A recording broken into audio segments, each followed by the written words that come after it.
연회가 시작됩니다. 내연, 금중의 음악과 조명이 밤을 밝힙니다. 사대부가 부인들이 정규 절차로 초치되면 대문에서부터 옥깃에 남편의 성명을 붙이는 의식이 진행됩니다. 사관은 냉담하게 적었습니다. 연회에 들어온 사대부의 부인들. 미모가 뛰어난 이는 장록수에게 넘겨 머리 손질을 핑계로 그윽한 방으로 끌어들이게 했고 곧 간통하였다. 어떤 이는 밤을 새우고서야 나왔고 어떤 이는 다시 4명으로 불려 금중에 유숙하게 되었다고 덧붙입니다. 이 기록은 반정 직후 정리된 사관의 논찬으로 연회의 절차가 어떻게 사적인 농락의 통로가 되었는지 적나라하게 보여줍니다. 현장의 행정장치도 눈에 띕니다. 연산 11년 5월의 기사에는 여객의 가슴에 이름을 달아 고음을 표시하게 하고 벼릉패를 차게 하였다는 대목이 이어집니다. 이름, 소속을 식별 분류하는 패는 곧 선별과 호출, 배정의 수단이었습니다. 같은 달 한양 성문박 망원적 이남 백리를 금구역으로 묶는 금표를 칠하는 정교가 잇따랐습니다. 이 구역은 왕의 유흥동선과 연계된 통제구역으로 기능했고 금표 안에서도 겁탈과 난폭이 빈발했다는 기록이 나옵니다. 통제는 강화되지만 법도는 무력해집니다. 연회장의 빛과 음악은 단순한 형식적 외피입니다. 그 뒤에서는 이름표와 패, 금표와 경비라는 물적 장치가 사람을 선별하고 움직입니다. 사람의 이름이 장치가 되는 순간 인간의 존엄은 가장 먼저 훼손됩니다. 이 지점에서 연산시대의 연회는 국가 행사의 외양을 띤 사사화로 무너졌습니다. 밤이 깊어질수록 이 시스템은 조직의 모습으로 드러납니다. 연산 11년 8월 사초에는 채용준사가 뽑아온 사람을 상중하로 계록하여 예궐시켜라. 각도의 고을에 운평을 두고 그 이름을 계록하여 아뢰라는 명령이 나열됩니다. 채용은 말 그대로 불금을 채집한다는 뜻으로 미색, 제주를 기준으로 광범위하게 선발하고 궁중, 악, 무, 연항체계를 뒷받침하도록 배치하는 실무입니다. 선발, 분류, 상행의 사슬이 왕의 시선에 맞춰 위로 수렴되도록 설계된 셈입니다. 운평은 장기, 대기 출동을 담당하는 하위풀로 운영됩니다. 연산 11년 9월에는 운평이 없는 각도에 운평을 갖추어 명부를 상세히 기록하고 강무때에 쓰는 여학은 북은 고을로 하여금 미리 운평을 뽑아 기다리게 하라. 매순 간택하여 인태한 자는 달을 헤아려 죄주라. 같은 조항이 보입니다. 매순 간택은 10일 단위 현원 점검이었을 가능성이 큽니다. 지방, 중앙, 궁중을 연결하는 선발 네트워크가 주기적으로 돌아갔음을 보여주는 대목입니다. 연산 12년 6월에는 제주 채용 내의 운평은 따로 두게 하다. 새로 뽑힌 흥청을 위하여 이전의 존칭을 언문으로 번역하여 분포하게 하다. 같은 기사도 등장합니다. 제주처럼 원거리에 특구를 두고 별도 라인을 유지하는 모습은 선발망의 폭과 깊이를 말해줍니다.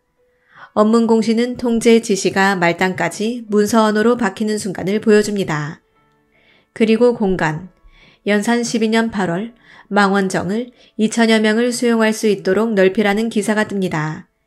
집단 수용과 회합, 연향, 유흥의 거점화가 물적으로 진행됩니다.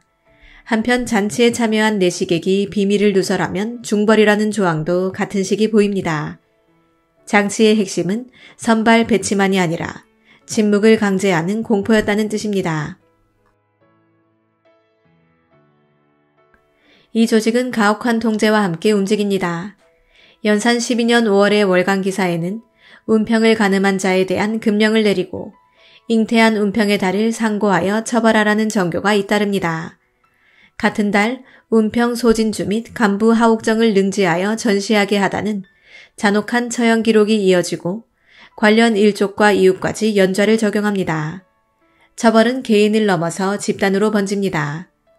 공간 통제는 더 치밀해집니다. 가시울타리를 높이 치라. 선인문에서 동대문까지 가시문을 두르고 군사로 하여금 지키게 하라. 금표, 가시울타리, 가시문으로 이어지는 삼중장치는 출입과 시선을 모두 차단합니다. 외부의 접근을 막을 뿐 아니라 내부인의 이동과 누설까지 봉쇄하려는 의도입니다. 이 시기 기사에는 연방원의 새로 뽑은 운평의 잉태 여부를 상고하라는 대목, 도망간 운평 송초월을 연좌시켜 처벌하라는 지시도 함께 보입니다. 통제망에서 벗어나는 순간 처벌과 연좌가 뒤따릅니다. 폭력은 조직 내부에도 작동합니다. 연산 12년 2월 운평과 가늠하다 상해 사건을 일으킨 광희학 김기손이 차명에 처해집니다. 여성의 성적 처벌만이 아니라 왕실 음악조직 내부에서 발생한 성폭력도 엄벌 대상이었습니다. 그러나 이 엄벌의 방향은 윤리라기보다 왕권이 배치한 여성 집단의 성적 재생산 통제를 위한 장치였다는 점이 기록의 배열에서 읽힙니다. 사관은 연산의 치세를 총괄해 이렇게 적습니다.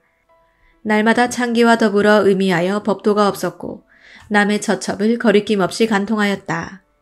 그 서술의 한복판에는 공간의 전도가 있습니다. 성균관의 강당과 사전을 흥청들이 의미하는 장소로 변하게 하였다. 유교국가의 심장부가 유흥장화한 장면은 이 시대를 설명하는 강력한 상징입니다. 왕실 내부의 경계도 허물어집니다. 사관은 월산대군 부인은 세자의 양모라 칭하며 상시 급내에 머물게 하였다고 적고 성종의 후궁 남씨가 대비의 이여소에 있으면서 총애를 입어 추한 소문이 퍼졌다고 덧붙입니다. 이는 정상적 예제의 붕괴로 해석될 여지를 남깁니다. 다만 여기서 간통의 사실은 법적 단정이 아닌 사관의 서술, 여론의 반영이라는 점을 분명히 해야 합니다. 특히 월산대군 부인 박씨의 경우 연산 12년 7월 기사에 사람들이 왕에게 총애를 받아 잉태하자 약을 먹고 죽었다고 말했다는 전언이 실립니다.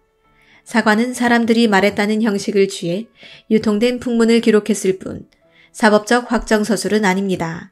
사실 여부는 끝내 확인되지 않았습니다. 중종원년, 반정은 왜곡된 왕권의 사유화를 바로잡는 명분으로 시작됩니다. 사관은 결정적 문장을 남깁니다. 날마다 창기와 더불어 의미하며 법도가 없었고 남의 처첩을 거리낌 없이 간통하였다. 장황한 죄목 사이에서도 이 문구는 유독 선명합니다. 핵심 서술과 장면 묘사는 모두 해당 기사 논찬의 문구가 확인되는 곳에 근거합니다. 오늘 우리가 따라간 것은 스캔들 그 자체가 아니라 스캔들을 가능하게 만든 장치의 역사입니다.